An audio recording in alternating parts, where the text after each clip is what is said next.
Hey guys, it's Impractical Gaming and I've just watched the Xbox Game Showcase and there was quite a lot to take in. A lot of trailers came in thick and fast and there are a lot of teasers being shown. This showcase was all about games, so we got nothing on hardware or about price or release dates. This was purely about the games, the Game Pass, indie games, and showing what the console was capable of in terms of the gameplay graphics. I'm going to be giving my reaction to it, going over the key points of the presentation, and seeing where I stand on buying the Xbox Series X. So, let's get into it. Now they started off with Halo Infinite, which is one of the things I've been waiting the most for. I love Halo as a franchise, and Halo 3 has one of my favourite online multiplayers ever in gaming. And this time we didn't get to see multiplayer gameplay, but we got a campaign trailer, which was great to see.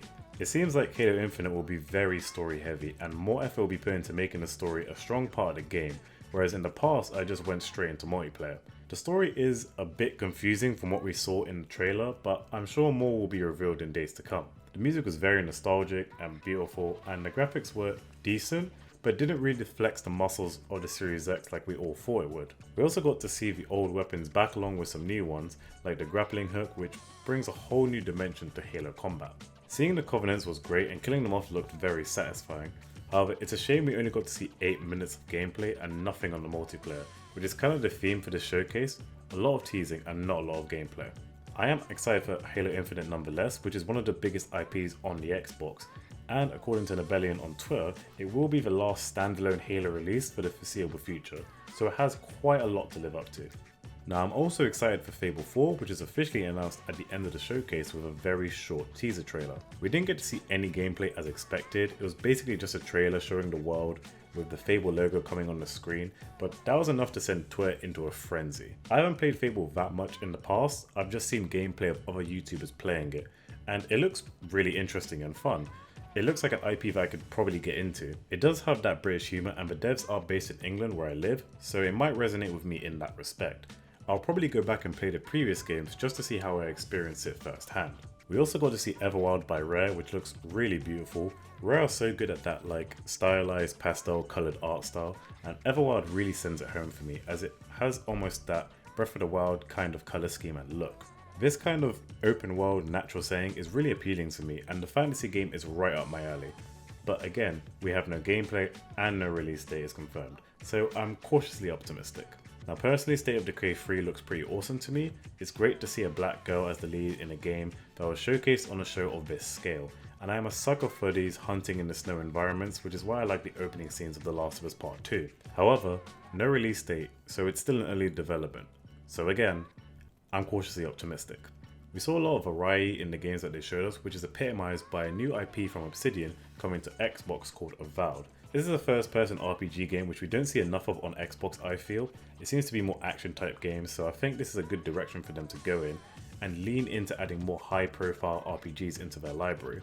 We also get to see the other end of the spectrum with Tell Me Why Chapter 1 coming to Xbox, which is a story about two twins, Tyler and Alison Ronan, exploring the memories of their childhood. This reminds me a lot of Life is Strange, and I absolutely adore these types of games, so I'm fully invested in this already. And then you get the other end of the spectrum, which is more reverting to type for Xbox in showing off Forza Motorsport, which is probably the game that flexed the Series X power the most. Unfortunately, in un-Xbox tradition, we didn't get to see the sports car drop down, but we'll have to make do.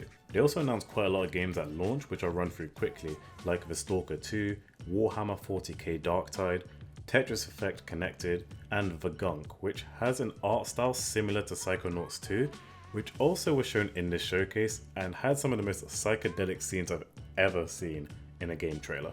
Now I didn't run through all of the games, however in terms of the games that they've shown, there wasn't enough to really wow me because I didn't get to see enough gameplay for me to warrant actually wanting to bite the bullet and shell out all of that money on the Xbox Series X. However, there were two things from the showcase that really took center stage for me. First, it was the announcement of upgrading current gen games to be optimized for Series X, with games like Ori and Will of the Wisp going to 4K 120fps, and Forza Horizon 4, Gears 5 and Gears Tactics all being optimized for 4K 60fps, which is great news because of the backwards compatibility and gives a lot of hope for a lot of games that are in that window of being late in the cycle of Xbox One, but early in the cycle of their Series X, and I'm hoping other games will follow suit. And the second big announcement is the Xbox Game Pass, and that every game in this showcase is included in the Game Pass when they launch.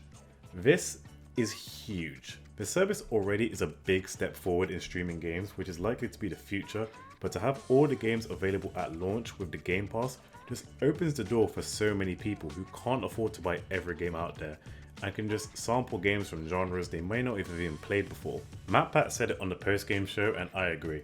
This puts the power back in the hands of the gamers and brings back the old culture of being able to rent games and see if you could complete them in that short time. I was more impressed with these than the actual games, maybe because the only gameplay we saw was of Halo Infinite, which is understandable as it is harder for devs to make progress with everyone working from home. However, this presentation didn't have the same impact for me that the PS5 event had, and didn't do enough to convince me to shell out the money to buy the Series X. If I see more exclusives like they introduced today and we see another big title on the Xbox, then I can be swayed. The 4K 60 FPS upgrades are tempting, and I do think the Game Pass is a winning strategy for Xbox to compete.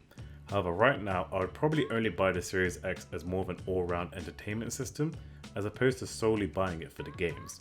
We still have a couple months left before they are officially released, so I'm still holding out hope in that regard. But this showcase didn't really sell it for me.